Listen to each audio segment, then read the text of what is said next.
Always tracking, always alerting. Here's your Storm Track 15 weather. All right, let's talk about weather. Yes. Weather very was important. great all last week. So When I've did heard. you get back?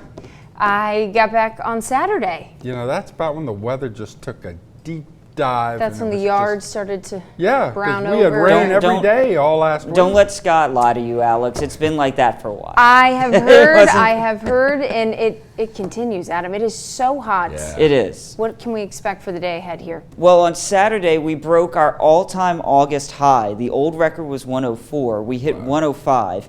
Yesterday, we don't know what we actually hit because the sensor in Lafayette went down, so, you know, take a guess, but I'm assuming somewhere in the 100s. This morning, we're looking at some pretty quiet conditions, a very sticky start to the day out there across downtown Lafayette. A temperature of 79.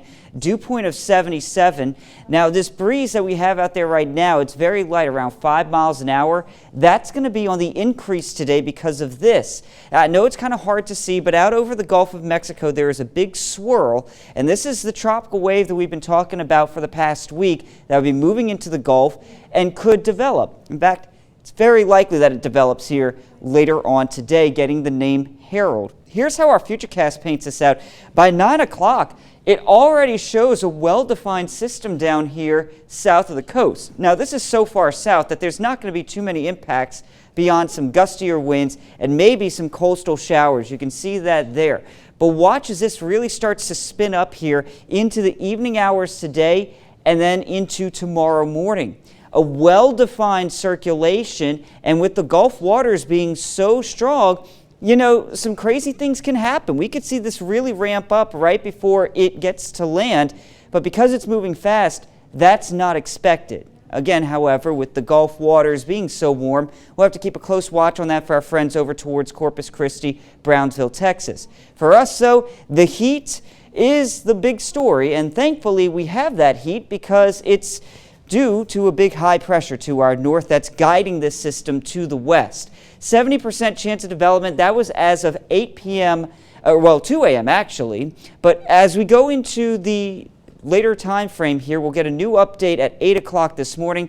I fully expect these numbers to go up, and we'll likely see maybe even a potential tropical cyclone designated there, which would allow the Hurricane Center to issue watches and warnings and even put out a forecast track.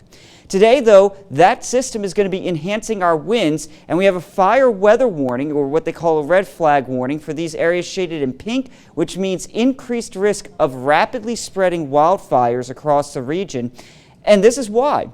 We go through the rest of today, and you'll start to see these wind gusts increasing with some of these very far outer bands of that system down to our Gulf. Again, if it does get named, it would be Harold, but there are some very strong winds, 20 to 30 miles per hour.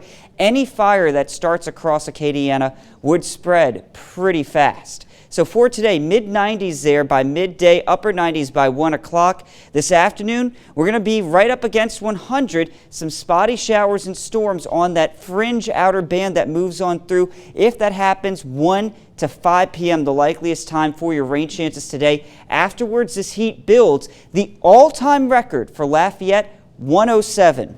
We're going to be challenging that multiple times this week. Wow. Wow. Okay, maybe I should have stayed away. I don't know. Maybe I because, should have gone with you. Yeah, it is hot, Adam. Luckily, we have you to keep us informed and keep us in the know, so thank you for that. Well, let's keep talking weather.